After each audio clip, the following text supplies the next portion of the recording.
Chapter 17, in which Tigger is unbounced. One day, Rabbit and Piglet were sitting outside Pooh's front door listening to Rabbit, and Pooh was sitting with them.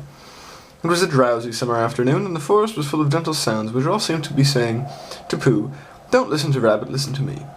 So he got into a comfortable position for not listening to Rabbit, and from time to time he opened his eyes to say, "Ah!" and he closed them again to say, "True." And from time to time, Rabbit said, "You see what I mean, Piglet," very earnestly, and Piglet nodded earnestly to show that he, in fact, did. "In fact," said Rabbit, coming to the end of it at last, "Tigger's getting so bouncy nowadays that it's time we taught him a lesson. Don't you think so, Piglet?" Piglet said that Tigger was very bouncy, and that if they could think of a way of unbouncing him, it would be a very good idea. "Just what I feel," said Rabbit. "What do you say, Pooh?" Pooh opened his eyes with a jerk and said, "Extremely." "Extremely what?" asked Rabbit. "What were you saying?" said Pooh. "What you were saying," said Pooh. "Undoubtedly." Pooh gave a stiffening sort of nudge, and Piglet gave Pooh a stiffening sort of nudge, and Pooh, who felt more and more like he was somewhere else, got up slowly and began to look for himself. Because I love Piglet's drawings are the best. That's Piglet giving Pooh a little nudge. Oh, I love it. "But how shall we do it?" asked Piglet. "What sort of lesson, Rabbit?" "That's the point," said Rabbit. The word lesson came back to Pooh as one he had heard before somewhere. "There's a thing called twistwims," he said. "Christopher Robin tried to teach it to me once, but it didn't." "It didn't?" said Rabbit. "It didn't what?" said Piglet. Pooh shook his head. "I don't know," he said. "It just didn't. What are we talking about?" "Pooh," said Piglet very rushfully. "Have you been listening to anything Rabbit was saying?" "I listened, but I had a small piece of fluff in my ear. Would you mind saying it again, Rabbit?" Rabbit never minded saying things again, and so he asked where we should begin from. And when Pooh said the moment when the fluff got in his ear, and Rabbit had asked when it was, and Pooh had said that he didn't know because he hadn't heard properly, Piglet settled it all by saying that what they were trying to do was, they were just trying to think of a way to get the bounces out of Tigger, because however much you liked him, you couldn't deny it, he did bounce. "Oh, I see," said Pooh. "There's too much of him," said Rabbit. "That's what it comes to." Pooh tried to think, and all he could think of was something that didn't quite help. So he hummed it very quietly to himself.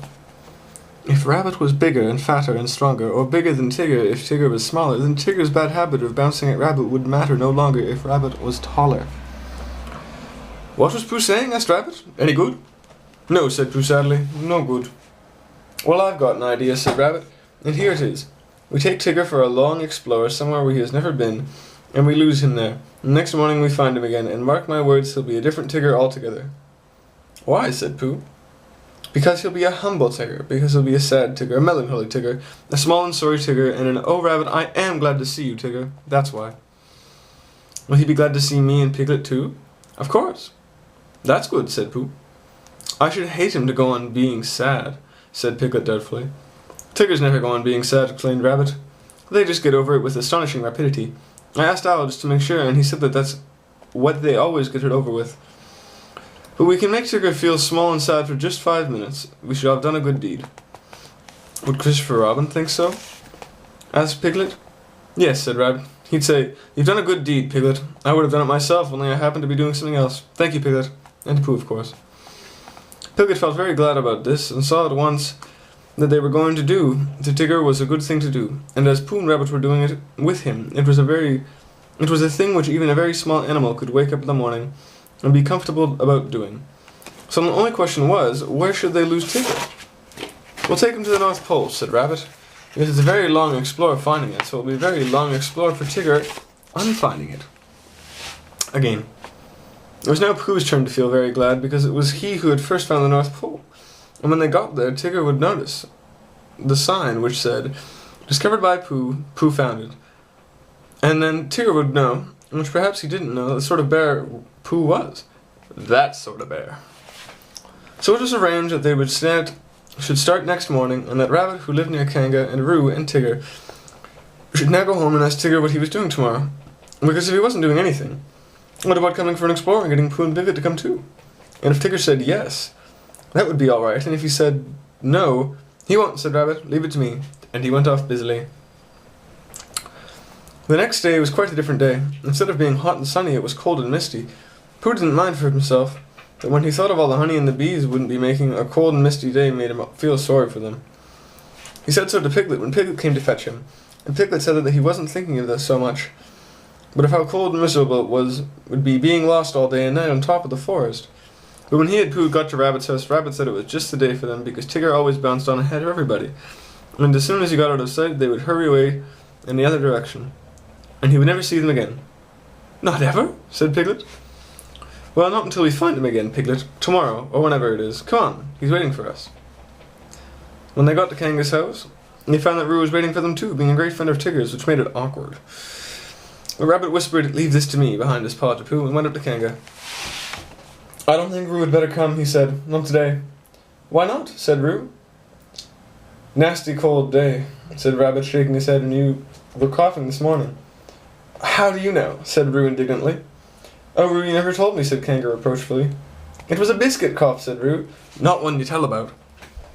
"I think not today, dear. Another day." "Tomorrow?" said Roo hopefully. "We'll see," said Kanga. "Oh, goodness. You're always singing and nothing ever happens," said Roo sadly. "Nobody could sing on a day like this, Roo," said Rabbit. "I don't expect we shall get very far. And this afternoon Tigger, there you are. Come on. Goodbye, Roo. This afternoon come on, Pooh, already? That's right. Come on." And here's Rabbit, Piglet, Pooh, and Tigger abounding off. Alright, and we'll see what happens to Tigger and the gang tomorrow. In the meantime, I love you dearly. Sleep well, keep calm, find Llama, carry on, and I'll talk to you in the morning. Your birthday is 2 days from now, and that's wonderful. I love you, Christy. Good night.